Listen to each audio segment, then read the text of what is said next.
بسم الله الرحمن الرحیم. قدرمن دا سیمره د بې عزتي او د خفتن ټیم وي او ورځ وي چې کیر مخته د سړی ویلوړ وي پولیس ول ورسره وي او د تو ته وایي چې د تو کیر ولا په نوم باندې سیم ده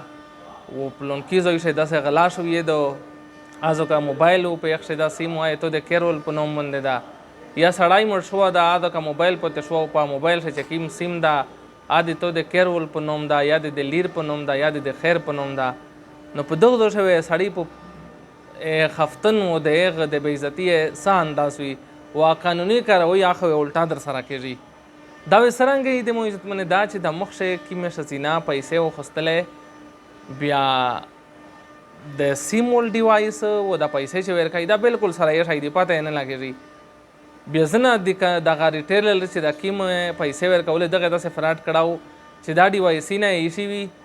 بیا یې ښځینه نه ګوته لګوله هغې غریبه بل چې پیسې مثال راوکایي پیسې د پوره ګوته نه لګوي دو یې ګوتهونه لګولي او کښله سیم یې دی په نوم باندې ایستلی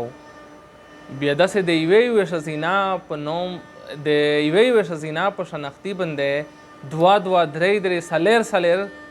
دا سیمینه وتلی دي او دا خلک خرڅ کړي او هغه یې د زنه د ډکونې په لوسه شي دي زنه د غلې په لوسه شي دي زنه د دهشتګردۍ په لوسه شي دي چې کله هغه په سوکېږي نو په تو باندې کاندار درېمي ایز د دغې نه ته څرنګه بچ کېږي دغه سوکا طریقه دو دا عزتمنې داسې وکړي چې خپل شنختي اوې 668 لکه 668 دغه ته ولږې کیرول دی لیر دی چې شنختي یې جوړ وي یا د ښځې دی میر دی خیر دی چې هغې شنختیونو نمبر دا وی 668 ته ولږې بیا تو ته ډیټیل وښایي چې دی په شنختي باندې څه سیمینه دی بیا که چیرې تو خپله ایستلی یا دی ایستلی تو ته پته ولګېږي او که بیا بل چا په ایستلی بیا په وخت باندې غم کوه چې سبو ته تو ته څه مسله جوړېږي چې ایسه نه تو نازود وی یو ځل بیا ته ښایي د مو عزتمنې د خپل کیر ولا چې کیمه ښځینه یې که خیر دی که میر دی که ښځه دی د هغې ول شنختي نمبر اوې 668 ته ولږې بیا وې تو ته واپس میسج راشي چې دی په شنختي باندې څه سیمون دي که چیرې تو په ایستلي یا دی په ایستلی سیم خو تو ته به اندازه ولګي او که به بل چا په ایستلي به په وخت باندې غم کوه چې سبا مسله در جوړېږي چې ایسه نه تو نازود وی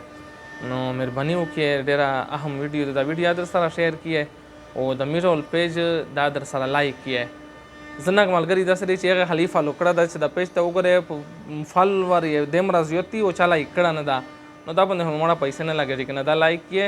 تو سے ډېره مهرباني انشاءالله داسې مختلف اوقات سره مشتو سے د پوره بهترین ویډیو اپلوډ کوي مشتو سے اجازت غواړي د الله په امان